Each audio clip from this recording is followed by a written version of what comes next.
According to global real estate consultants Knight Frank, Brexit has made investors across the globe hesitant to invest in the UK. In an exclusive conversation with NDTV's Manisha Natarajan, Group Chairman of Knight Frank, Alistair Elliott, said that he is uncertain how the UK market will pan out in the long run. Here's an excerpt of the interview where he began by answering the impact of Brexit on UK's real estate and the opportunities for HNIs. It's presenting a different dynamic. Clearly, we're in a fascinating time.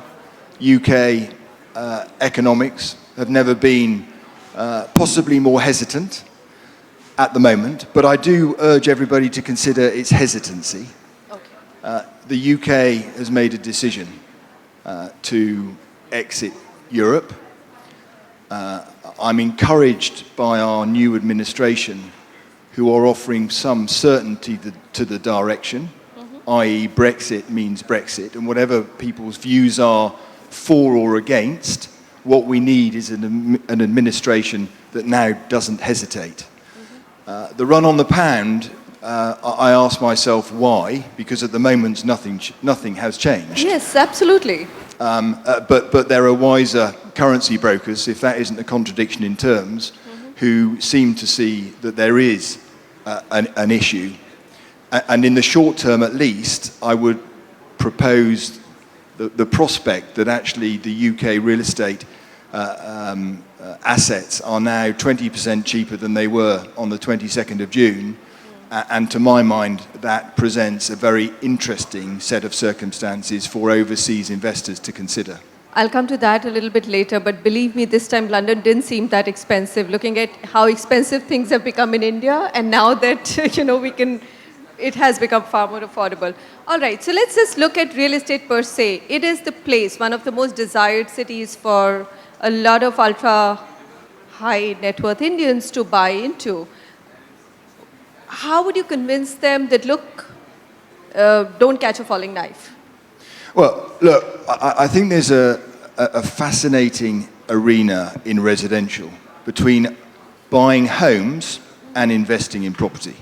I want London to become a place where people want to live and work, the creation of homes. I know everyone, not surprisingly perhaps, gets slightly obsessed by the headlines of the prime market. And yes, that has been very vibrant in London over the last 5 or so years post the world financial crisis. But London has actually got some of the same issues. I think, as was alluded to in your previous panel, that although the prime market tends to take the headlines, the real challenge for London is very similar to the real challenges that you've been discussing this morning, which is that we need a very significant shift in housing supply and a much greater choice for Londoners and people throughout the UK. We need a much broader, affordable sector. All right. Just place now the real estate environment, not just in UK, but also Europe per se. Generally, the growth in economies there has been subdued. Brexit comes as another event which is making investors nervous. Do you feel that there is an overhang in terms of people buying real estate at the moment in all of Europe? Yes, I think, thanks to the UK's decision, there is hesitancy everywhere in Europe. Some of those are because of the UK's decision. Some of those are because of their own domestic issues. So we've got elections coming up in France. We've got elections coming up in Germany. The outcome of those is far from certain. We've got our ongoing discussions ourselves with Brexit, and lurking in the background, crucially important for us all, are the US elections, a subdued global economy or a more subdued global economy. So there are a whole lot of things in the mix, more so than ever. So all of Europe at the moment is in this rather odd hesitation mode. That said, and why I commend this conference, I think it is incredibly important that we all have confidence in the real estate sector. It generally offers stable, long-term income.